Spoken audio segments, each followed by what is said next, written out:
दोस्तों, जो student IPS officer बनना चाहते हैं वे सिविल सर्विस एग्ज़ाम की तैयारी करते हैं। आईपीएस मतलब इंडियन पुलिस सर्विस।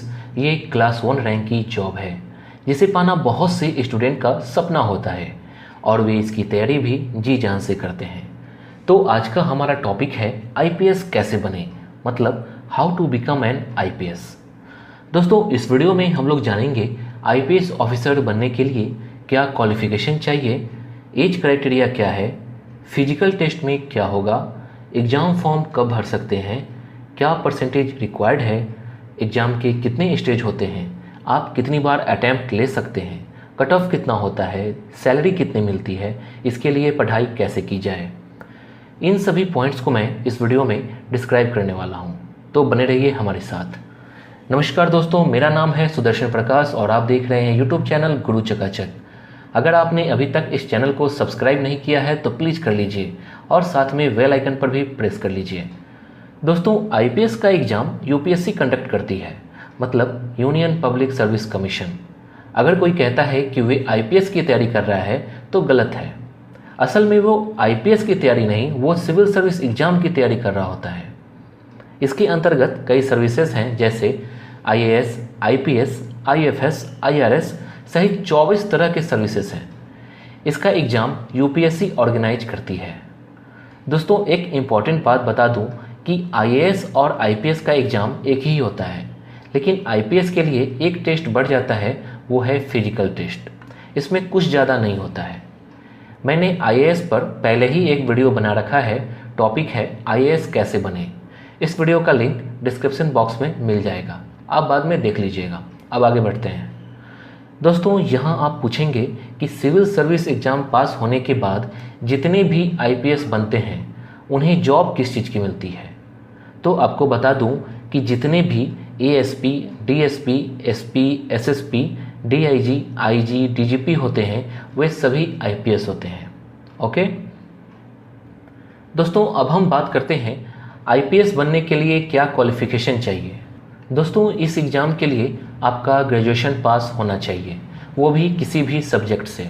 मतलब अगर आप किसी भी सब्जेक्ट से मिनिमम मार्क्स से ग्रेजुएट हैं या आप ग्रेजुएशन लास्ट ईयर या लास्ट सेमेस्टर के स्टूडेंट हैं तो भी आप आईपीएस का फॉर्म भर सकते हैं। अगर आपने BA, BCom, BSc, BBA, BCA, engineering, medical या कोई भी डिग्री कोर्स कर रखा हो तो आप सिविल सर्विस का एग्ज़ाम देने के लिए एलिजिबल हैं। ध्यान रखिएगा, सब्जेक्ट के मामले में स्टूडेंट को काफ़ी कन्फ्यूजन है। अगर आपको समझ नहीं आ रही है तो आप जिस सब्जेक्ट से ग्रेजुएट हैं वे मान्य है या नहीं, आप कमेंट कीजिए, मैं उसका जवाब दूंगा। इस चैनल पे सभी सवालों के जवाब दिए जाते हैं। दोस्तों, एक बात ध्यान रखिए कि आईएएस या आईपीएस बनने के लिए कैंडिडेट को इंडिया का सिटीजन होना चाहिए। सिटीजन ऑफ इंडिया कंपलसरी है। जितनी भी अदर सर्विस हैं एडमिनिस्ट्रेटर के अंतर्गत, जैसे आईएफएस, आईआरएस आदि के लिए माइग्रेट हो सकते हैं, जैसे नेपाल, भूटान, पाकिस्तान के माइग्रेट हो सकते हैं। अब बारी आती है एज क्राइटेरिया की। इसमें ज़्यादातर स्टूडेंट को कन्फ्यूजन रहता है। सिविल सर्विस के फॉर्म में एज को लेकर जो क्राइटेरिया है वे 21 टू 32 ईयर्स है। ये एज क्राइटेरिया जनरल के लिए है। ओबीसी के लिए 21 टू 35 ईयर्स है और एससी एसटी के लिए 21 टू 37 ईयर्स है। अगर आप जम्मू और कश्मीर से हैं तो जनरल के लिए 21 टू 37 ईयर्स है। वहीं फिजिकल चैलेंज स्टूडेंट के लिए 10 साल की छूट है और वे मैक्सिमम 42 ईयर्स तक फॉर्म भर सकते हैं। और जो डिजेबल्ड हैं, ब्लाइंड हैं, डेफ हैं, तो उनमें जनरल के लिए मैक्सिमम 37 ईयर्स है। ओबीसी के लिए 38 ईयर्स और एससी एसटी के लिए 40 ईयर्स तक मैक्सिमम एज लिमिट है। ये एज लिमिट तैयारी करने वाले स्टूडेंट को पता होना चाहिए। दोस्तों, आईएएस के लिए कोई फिजिकल स्टैंडर्ड नहीं है, लेकिन आईपीएस बनने के लिए फिजिकल स्टैंडर्ड है। दोस्तों, आईपीएस के लिए जो फिजिकल रिक्वायरमेंट है वो डिटेल से समझ लेते हैं। सबसे पहले जानते हैं हाइट कितनी चाहिए। एग्जाम देने के लिए पुरुष उम्मीदवार की लंबाई 165 सेंटीमीटर और महिला उम्मीदवार की लंबाई 150 सेंटीमीटर होनी चाहिए। एससी एसटी कैटेगरी के लिए पुरुष उम्मीदवार की लंबाई 160 सेंटीमीटर और महिला की लंबाई 145 सेंटीमीटर होनी चाहिए। अब जानते हैं चेस्ट का क्या रिक्वायरमेंट है। एग्जाम देने के लिए पुरुष उम्मीदवार की छाती कम से कम 84 सेंटीमीटर होनी चाहिए और महिला उम्मीदवार के लिए 79 सेंटीमीटर है। अगर आईसाइट की बात करें तो कमज़ोर आँखों के लिए 6/12 या 6/9 डिस्टेंस विजन होना चाहिए। स्वस्थ आँखों के लिए डिस्टेंस विजन 6/6 या 6/9 होना चाहिए। नियर विजन कमज़ोर आँखों के लिए J2 और स्वस्थ आँखों के लिए J1 होना चाहिए। इतना तो आप समझ गए होंगे। अगर कहीं समझ नहीं आ रही है तो कमेंट जरूर कीजिए। अब जानते हैं सिविल सर्विस मतलब IAS IPS एग्ज़ाम का फॉर्म कब निकलता है। दोस्तों, किसी भी एग्ज़ाम का फॉर्म कब निकलता है ये पता लगाना बहुत ही आसान है। अगर आप इसकी तैयारी करते हैं तो आपको पता चल जाता है। वैसे मैं आपको बता दूं कि 2019 का IAS IPS का फॉर्म फरवरी में निकला था। इसके फॉर्म निकलने की संभावना ज़्यादातर फरवरी में ही रहता है। फॉर्म ऑनलाइन अप्लाई होता है। दोस्तों, आप फॉर्म काफ़ी सोच समझ कर अप्लाई करना, क्योंकि इसमें अटैम्प्ट कम होता है। ओके, अब जानते हैं सिविल सर्विस एग्ज़ाम मतलब IPS के एग्ज़ाम में अटैम्प्ट कितनी बार दे सकते हैं।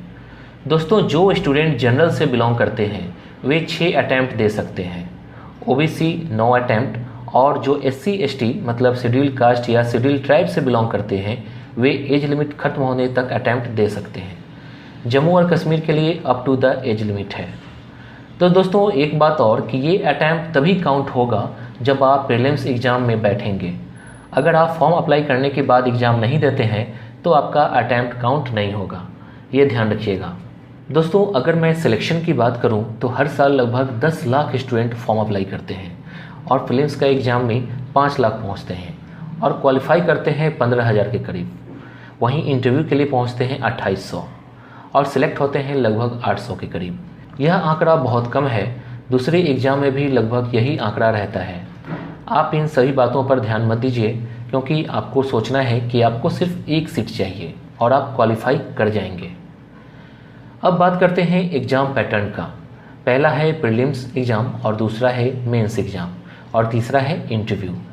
प्रीलिम्स एग्ज़ाम में 2 पेपर होते हैं, पहले जनरल स्टडीज और दूसरा CSAT का होता है। दोनों पेपर 200 नंबर के होते हैं।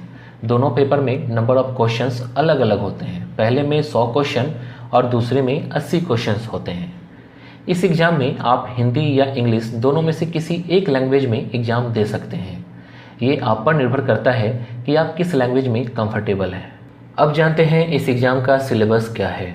फर्स्ट पेपर में जनरल स्टडीज़ से सवाल पूछा जाता है, जैसे current affairs, history, geography, constitution, economics, general issues, general science वगैरह से सवाल पूछे जाते हैं। इसके लिए आपको करंट अफेयर्स पर ज़्यादा जोर देना होगा। आपको हर रोज़ न्यूज़पेपर पढ़ना है, 2 घंटे 3 घंटे डेली पढ़ना है। इसके लिए आप द हिंदू न्यूज़पेपर को पूरा पढ़ जाइए, हर रोज़ पढ़िए। आपको जनरल इशूज पर फोकस करना है। वर्ल्ड में क्या चल रहा है, इंडिया और अदर कंट्री के बीच क्या डील हो रही है। आपको 8, 9, 10th, 12th तक की बुक पढ़ जानी है। आप सोचेंगे कि बुक शॉप से मंथली करंट अफेयर्स के मैगजीन परचेज करके पढ़ लिया और करंट अफेयर्स कंप्लीट हो गया। ऐसा बिल्कुल भी नहीं है। आपको न्यूज़पेपर के साथ साथ टीवी पर चल रहे जनरल इशूज पर डिबेट को देखिए और समझने का प्रयास कीजिए, क्योंकि इसमें ज़्यादातर politics, international, national, state level की न्यूज होते हैं। वहीं ज़्यादातर टॉपर्स राज्यसभा टीवी देखने को कहते हैं, क्योंकि वहां आपको बहुत सारे कंटेंट ऐसे मिल जाएंगे जिससे सिविल सर्विस एग्जाम में आपको काफ़ी हेल्प मिलेगी। ये तो था फर्स्ट पेपर का सिलेबस। अब सवाल उठता है कि दूसरे पेपर में क्या है। ये पेपर CSAT का है। इसमें बैंक, SSC जैसे क्वेश्चन होते हैं, जैसे comprehension, logical reasoning, decision making आदि। अब सवाल उठता है कि आखिर पहला और दूसरा पेपर में अंतर क्या है। आपके लिए जानना बेहद ज़रूरी है कि दूसरा पेपर यानी CSAT सिर्फ क्वालिफाइंग पेपर है। इसमें आपको 200 में से 66 अंक लाने हैं। पहला पेपर आपका मेरिट बनाता है, जिससे कि आप मेंस एग्जाम के लिए क्वालिफाई कर जाते हैं। दोस्तों, एग्जाम में मल्टीपल चॉइस क्वेश्चन होते हैं जिसमें ऑप्शन होता है। ओके, यहाँ तक तो बातें हुई प्रीलिम्स एग्जाम के बारे में। दोस्तों, प्रीलिम्स एग्जाम सिर्फ क्वालिफाइंग स्टेज होता है। ये एक प्रक्रिया है सेकेंड स्टेज में जाने का, मतलब मेंस एग्जाम में जाने का। मेरिट के लिए प्रीलिम्स का मार्क्स नहीं जुटता है। अब जानते हैं प्रीलिम्स का कट ऑफ कितना रहता है। पिछली बार यानी 2018 में जनरल के लिए 200 में से 98 नंबर लाने थे, तो OBC के लिए 96.66 नंबर लाने थे। वहीं SC को 84 नंबर और ST को 83.34 नंबर लाने थे। अब बात करते हैं मेंस एग्जाम के बारे में। मेंस एग्ज़ाम में कुल 9 पेपर होते हैं। टोटल मार्क्स 1750 नंबर का होता है। 9 पेपर में से 7 पेपर पर ज़्यादा ध्यान देना है, क्योंकि मेरिट जो बनाई जाती है इन्हीं 7 पेपर से बनती है। इसके अलावा 2 पेपर क्वालिफाइंग का होता है। इसके मार्क्स काउंट नहीं होते हैं, लेकिन आपको 33% नंबर लाना पड़ता है। इसमें एक पेपर इंग्लिश का है और दूसरा लोकल लैंग्वेज का है, मतलब दोनों ही लैंग्वेज के होते हैं। लोकल लैंग्वेज वही होगा जो संविधान की सूची में दर्ज है। अब सवाल है कि मेंस एग्जाम के पेपर का सब्जेक्ट क्या है। तो सबसे पहले पेपर 1 में आता है जनरल एस्से। इसके नाम से ही आपको पता चल रहा होगा कि आपको निबंध लिखना है, जैसे सोशल इशू, पॉलिटिक्स, योजनाएं आदि। एग्जाम में 2 एस्से लिखने पड़ते हैं, मतलब 125 मार्क्स के होते हैं। पेपर 2 में जनरल स्टडीज का होता है, जिसमें Indian history and culture, world geography और सोसाइटी कवर होता है। थर्ड पेपर में कॉन्स्टिट्यूशन, पॉलिटिक्स, सोशल जस्टिस और इंटरनेशनल रिलेशन आता है। फोर्थ पेपर में technology, economics development, biodiversity, environment security and disaster management से सवाल पूछे जाते हैं। इसके बाद पेपर 5 आता है, जिसमें एथिक्स, इंटीग्रिटी एंड एप्टीट्यूड होता है। अगर हम सामान्य शब्दों में बात करें तो आप किसी भी टॉपिक पर क्या सोचते हैं, आप क्या विचार रखते हैं, किसी घटना पर आप कैसे रिएक्ट करते हैं। जैसे पॉलिटिक्स क्या है, इसका आंसर लोगों द्वारा अलग अलग हो सकता है। जैसे पॉलिटिक्स किसी के लिए सेवा करने का मौका, तो किसी के लिए मिनिस्टर बनने का मौका, तो किसी के लिए फेमस होने का मौका। दोस्तों, पेपर 6 और पेपर 7 ये ऑप्शनल पेपर होते हैं, मतलब आपको जो भी सब्जेक्ट सिलेक्ट करना है आपको उसी का एग्ज़ाम देना पड़ेगा। यहाँ खास बात यह है कि इसमें 2 पेपर होते हैं, जैसे 6th या 7th हो सकते हैं। अब मेंस के कट ऑफ पे बात करते हैं। पिछली बार यानी 2018 का जनरल के लिए कट ऑफ 774 गया, ओबीसी के लिए 732, एससी के लिए 719 और एसटी के लिए 719 गया। आपको ये नंबर कम लग रहा होगा, लेकिन असल में इस एग्ज़ाम में एक एक नंबर लाना काफ़ी मुश्किल है। एक एक नंबर पर रैंक बदल जाती है। अब आ जाते हैं इंटरव्यू लेवल पर। इसे पर्सनालिटी टेस्ट कहते हैं। ये काफ़ी टफ होता है, क्योंकि यहीं पर आपकी असली परीक्षा होती है। ज़्यादातर टॉपर्स ने बताया है कि स्टूडेंट पीटी मेंस तो पास कर जाते हैं, लेकिन इंटरव्यू में रिजेक्ट हो जाते हैं। मैं कुछ देर पहले ही बता चुका हूँ कि फॉर्म भरने से लेकर सिलेक्ट होने तक के आंकड़े के बारे में।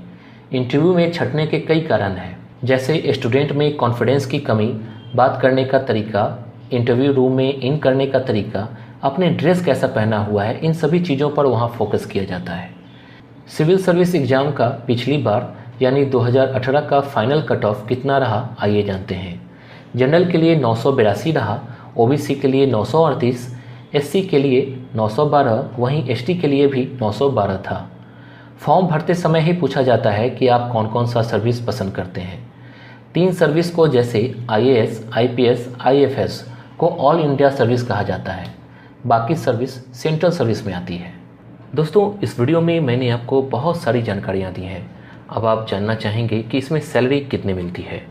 इनकी सैलरी अलग अलग होती है कि आपका रैंक क्या है, किस कैटेगरी की जॉब मिली है।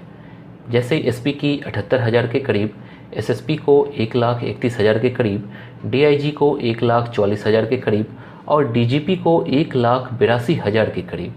इसके अलावा बहुत सारी फैसिलिटी प्रोवाइड किए जाते हैं। अब आते हैं सिविल सर्विस एग्ज़ाम के लिए स्ट्रेटजी क्या अपनाई जाए। आप अपने सब्जेक्ट पर फोकस करो, दूसरों की सुनो, अपने मन की करो, टॉपर का इंटरव्यू देखो, लेकिन सब्जेक्ट वही चुनो जो आपके अपनी पसंद का हो। दोस्तों, इस वीडियो में आपको बहुत सारी इन्फॉर्मेशन मिली है। अगर आपको ये वीडियो अच्छा लगा तो आप इसे अपने दोस्तों में शेयर ज़रूर कीजिए और इस वीडियो को लाइक और सब्सक्राइब ज़रूर कीजिए। Thank you.